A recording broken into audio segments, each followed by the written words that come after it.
Welcome to Careers Unwrapped, where we delve into real-life career stories from successful people who've been through it all, the ups and the downs. We'll get their raw, honest, actionable advice and be the careers talk they wish they'd had when they started out. As someone who has had a varied career, from soldier to salesman, expedition leader to entrepreneur, he knows firsthand that your career doesn't always lead you where you expect it to. Here's your host, Mark Fawcett. Hello and welcome to Careers Unwrapped. I'm your host, Mark Fawcett, and with me today is Verity Park. She's the founder of TBH Talent, and today's career conversation is hopefully going to be all about business building, about the world of digital talent management, influencers, content, and Verity's hopefully going to be talking about how she developed her own career, the lessons she's learned from that process, and what we might all be able to pick up from that. So Verity, welcome to the show. Thank you for having me. One of the things I wanted to talk about was role models. So your agency represents many of them, and who have been the most important role models in your own life and what you've learned from them? I try and view my role models more holistically. Like, I look at lots of different people and take things that I like from lots of different people. Like, even in kind of more general personable settings, like my brother might be my role model in the sense that, like, he will respond in a way to a situation. And I'll be like, I wish I responded a little bit more like that. Or I wish in difficult situation I did that. And I will reflect on it afterwards and he'll become, I guess, my role model in that sense. But I don't think I necessarily have one specific role model or someone that I look up to who I would say provides all my inspiration, because I feel like I'm aware that people are good and bad in lots of different ways. And you've kind of just got to pick what you like from everyone and try and replicate that. I agree with that so much myself. The people I've worked with over the years, and I've done many different roles, have all taught me something, sometimes consciously, as you just say, you see someone do something, I wish I had done it that way. Other times it's just subconscious and you only think about it a few years later, you picked up some habits and mannerisms. And occasionally, of course, you learn something that you don't want to do because you've seen someone do it in a way that you don't appreciate. So you now have set up and run your own business. What was your journey from the first inkling of an idea to actually then committing and getting the business going? So I guess all of my experience in the space, I built through working at an agency and managing creators at that agency.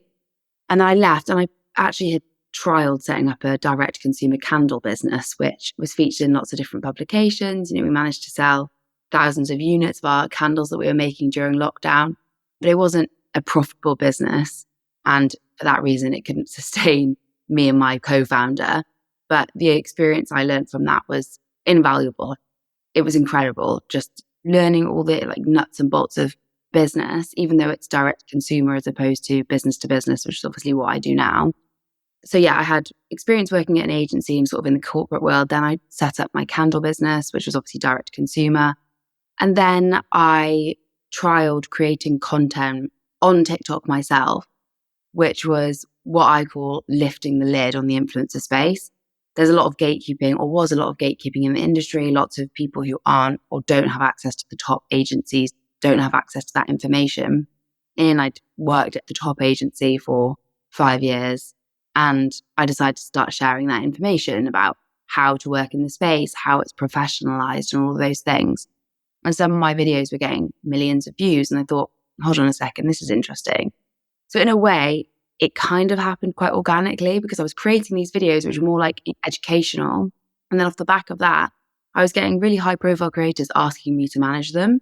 So I'd say it kind of happened organically through generating content on TikTok, actually, which is ironic because obviously I manage TikTokers. And a lot of people I find during these conversations, the first major step in starting their own business is partly about the business plan and idea, but a lot of it is about overcoming the fear that I might get it wrong, I might lose some money, I might be left with no job. But the people who've then gone through that barrier of the fear look back and go, actually, that wasn't nearly as scary as I thought it was going to be.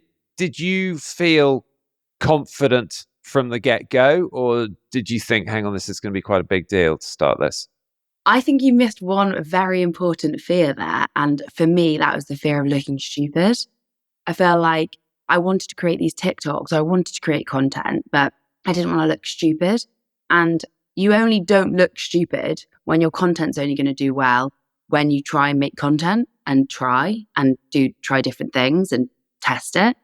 So I had a big fear of looking stupid. And I think TikTok helped with that because TikTok was like, at the time, none of my friends were really on it. And like, I sort of managed to get to like 10,000 followers, which is kind of like, okay, well, I've got 10,000 followers, even though that's nothing now in the grand scheme of things.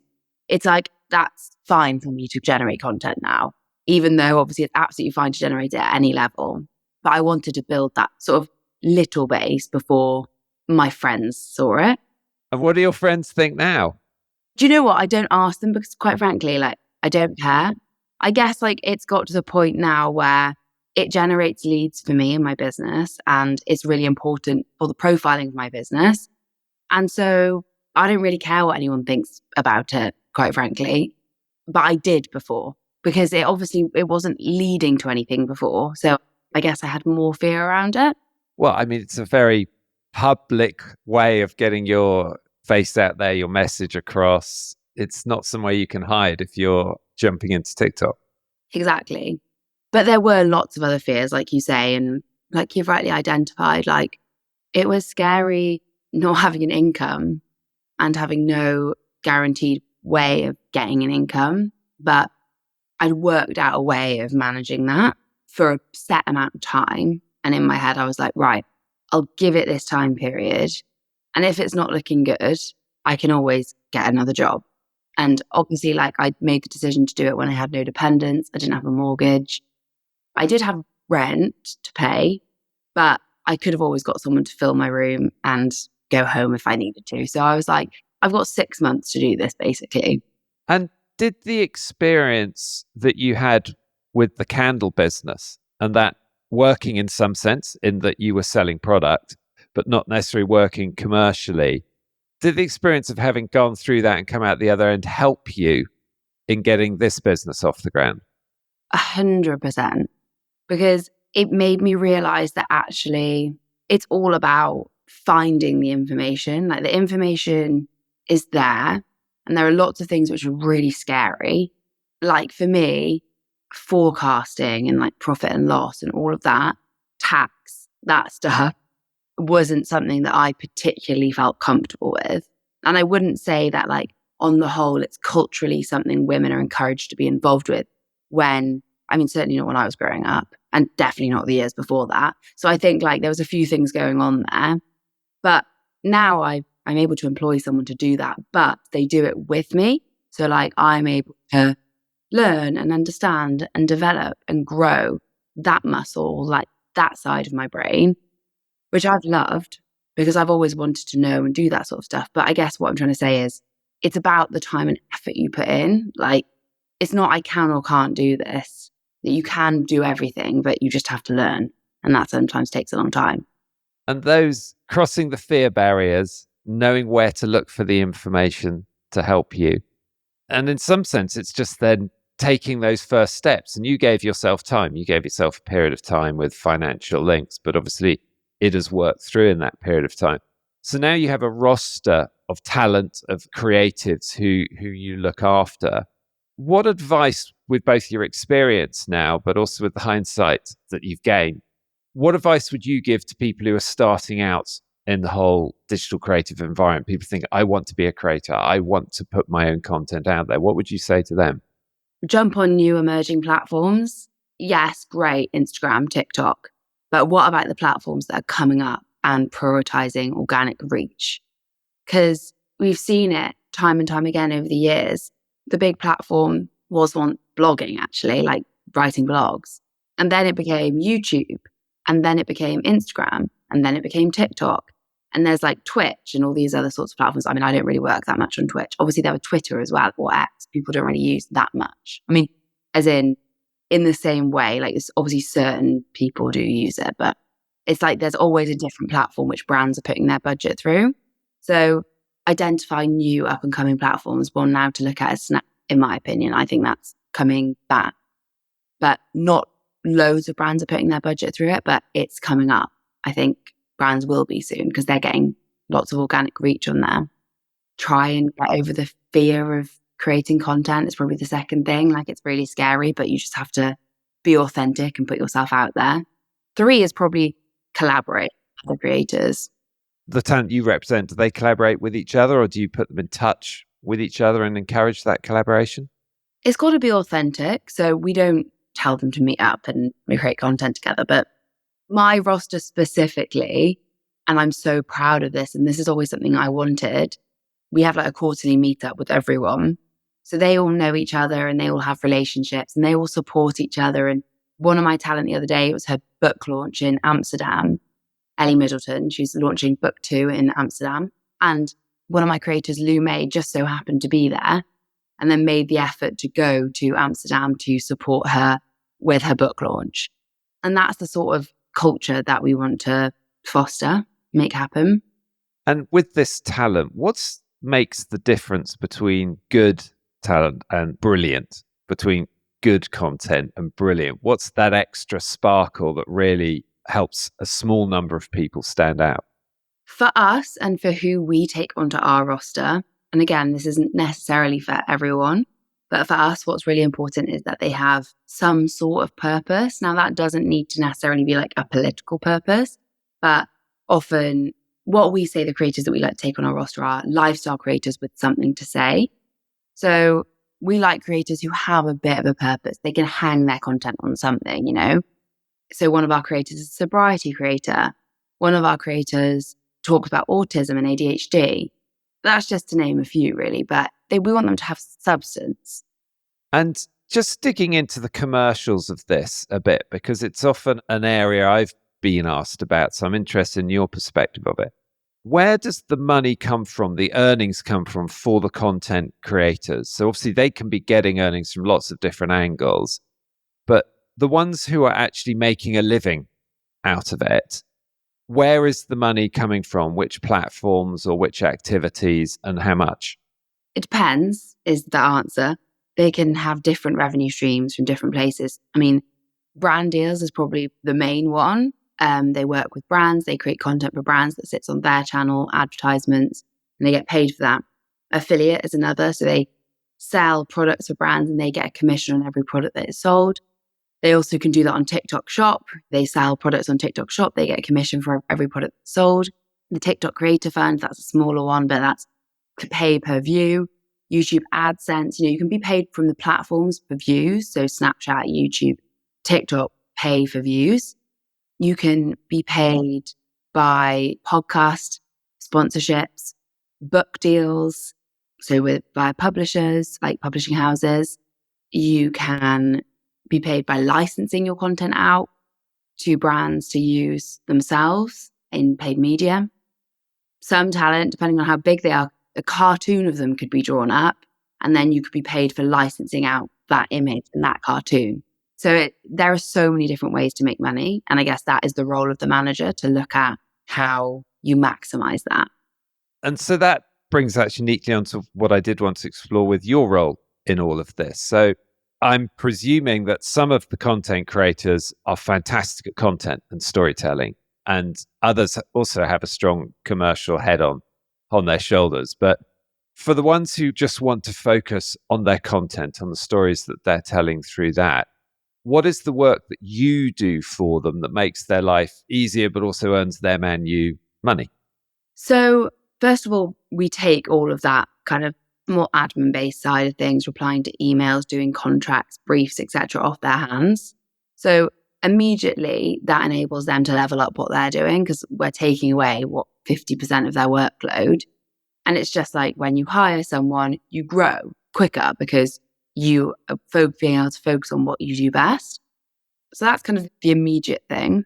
And we've seen our creators, with our advice and our strategic support, go onto different platforms, which then generates a whole new income stream for them because they're then able to dedicate that time. Plus, we're able to explain to them how to do that and how to make that happen.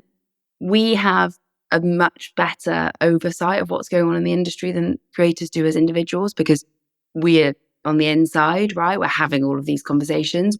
like me and the team are all out talking to brands, agencies, PRs all every day. So we know what's happening. So we're able to then seed that information out strategically to them. So they're a bit more in the know when they are managed or if they have good management. And they also sometimes just in our negotiating, we can 5 times someone's fee, what they were charging before, 10 times. Like it's really quite surprising, like because we know the value of their content when we have a look and we can see the back end data. We're using different levers that we have got used to using because we understand the contracts and the briefs, etc. We're then able to increase what they're earning significantly. That, but also just sometimes having management, if they're good management, does give you a positioning that you might not have had before. But I'd say that's the smallest thing. I'd say the main thing is the strategic advice, knowing what's happening in the space, contacts, and having a team. So you're able to then focus on other things. You're not worrying about chasing the invoices. You're not worrying about sending out the invoices, doing the negotiating, doing the contracting, doing the briefing. And then also the negotiation ad. So like we're able to negotiate and set their rates. Amongst all of the creators you've represented, have you ever had to take the decision to remove any from your management? So we have a trial period, which is 4 months. And creators always think this is there for them. Like, so we've got a trial period, it's 4 months, you can see whether you like us. But it's also there for us because 4 months is a good time for us to work out whether there is synergy there and whether they're getting along with our ways of working and whether we're getting along with theirs. It makes sense as a partnership. So there's been times when we've had to make the decision to not continue the trial. Not generally have we moved past trial and then ended the relationship. Normally it's the trial period because we're getting a sense as to whether we think we can add value to what they're doing. And that is what we're trying to work out. It's a relationship and it's whether either side is going to be getting value. And if they're not, then it makes more sense for them. Often what happens is they join our non-exclusive roster, or perhaps we're just not the right management fit and they need to find management that have slightly more of a focus on TV or whatever it is. Okay. And there's an increasing amount of commentary in wider media about social media at the moment and the impacts it might be having, particularly on younger children, and also around a growing debate around mental health and what role social media is playing in and around that. What's your take on that discussion and the thought of the impacts of social media on young people? It's nuanced. There's lots of different things going on there. I would say when TV came out, everyone made a big hoo-ha about how TV was going to, ruin the next generation. And yes, if everyone sat and watched TV all day and had no boundaries at all, it probably would, depending on the content they're consuming. So similarly, like with the internet or with social media, you can control the content or you can curate the content you're seeing to an extent. And then you have to set your own boundaries. So for me, if I sit and scroll on social media all day, I feel really rubbish because I've not got outside, I've not exercised and all of those things. And I've been consuming content depending on what the content is. Because if the content is really inspiring or whatever else, it really relates to me, as opposed to looking at people who make me feel jealous or not good enough or whatever, then they're two different things as well. So I think it's about setting boundaries, using the platform tools to make sure that you're protecting yourself and consuming the right content, but making sure that you're not on that for 5 or 6 hours a day. But I'm a 30-year-old, so it's different for me and compared with a 15-year-old. And I'm not a parent, so I can't comment, but I think there are parental tools that you can use to protect your children, like now on Instagram. I don't know about TikTok, but I think definitely on Instagram because I went to a whole session on it.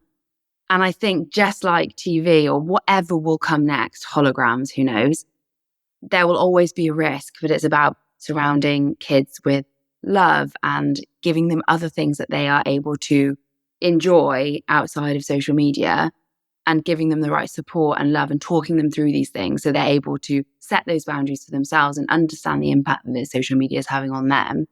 But yeah, as I say, I'm not a parent, so I'm not here trying to give parenting advice. My sisters would tell me that was really silly of me because they're parents and the parents don't like that, which I understand. But that is what I think about it. I think there's always going to be dangers for children, and like it's about protecting them as best you can and using the tools that you have available to protect them. And in terms of content that inspires, as opposed to negative content, who are the creatives that maybe you're just taking on or emerging? Who are the up and coming creatives who inspire or excite you? My full roster inspires and excites me. But I would actually say if I had a 15-year-old child, I would be thrilled if they were consuming my creators' content. I don't even know where to start because they all do such amazing things. But like Ellie Middleton, for example, she's autistic and she has ADHD, and she's normalizing that conversation, bringing it to the forefront, really for women as well, who are so often get late diagnosis, is starting that conversation, explaining how autism or ADHD might look as a young girl. So young girls coming up can understand, okay, actually, maybe that's me. And then they might look for a diagnosis themselves. And I know a diagnosis for Ellie has been so incredibly helpful. Or Millie Gooch, who's talking about sobriety and actually how sobriety has had such an incredible impact on her life, and how you don't need to be an alcoholic to decide that you don't want to drink a poison every day. I'm not sober, but I just think what she's doing is really, really important. And it has definitely made me rethink my relationship with that. And then also JC. And JC talks about body positivity and loving yourself and living in the moment and setting boundaries, all of these things. So those are just 3 people on my roster who are doing incredible things for people and young people now. And even for in the entertainment space, you know, we've got Morgan M. James, who's so kind of like personable. He's so bubbly, and he's like, he does all these celebrity interviews, but in such a child-friendly, safe way. And he's so responsible and he takes it all really seriously. And as I say, people like that, I'd be absolutely thrilled if my children, nieces, nephews were consuming their content. And using hindsight yourself now, because as far as an entrepreneur, a business owner, a startup creator goes, you're still relatively young, but you had 5 years at the first-hand agency. You went through the process, the good and bad learnings from your candle business. You're now a couple of years into TBH Talent as well. If you could almost go back in time and give some advice to 18-year-old Verity, what might you pass on to yourself in terms of what you've learned, the good and the bad, through your career journey so far?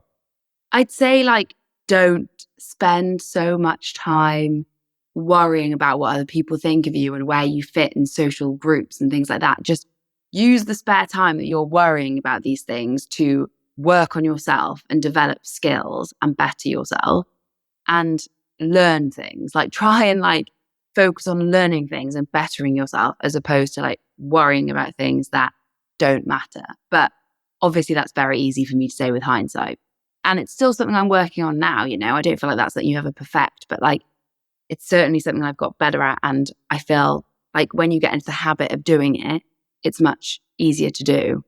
I completely agree. I continue to learn every week of my working life, and I've been lucky to have several really quite different career directions and running different businesses.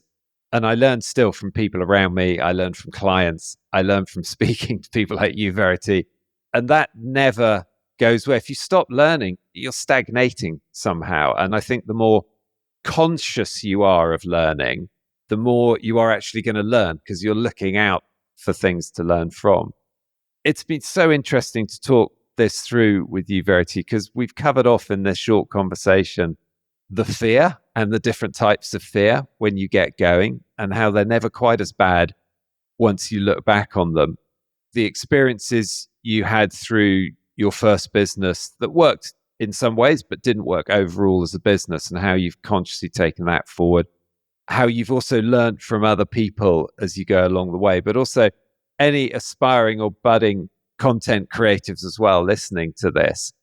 There have been some really good hints and clues in here about the direction to take, and I was particularly taken by your view that the talent you work with needs to have some sort of purpose to what they're doing as well, something to hang their content and hang their story on. So, Verity, it's been so good to have you on Careers Unwrapped. Thank you very much for joining us. There's one thing we always do want to ask of people, which is about passing the baton of careers experience on. So if there's one other person who you think it would be really good to get on here, whose own career journey will provide interest and learning and stories, then who else do you think we should get on Careers Unwrapped?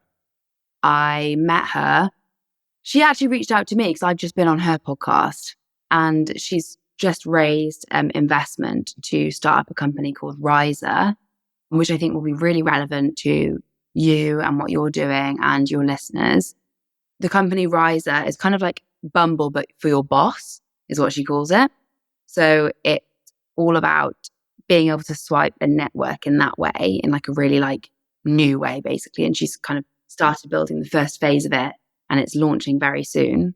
She's called Lemise Butt. I will send all of her links over so you can find her.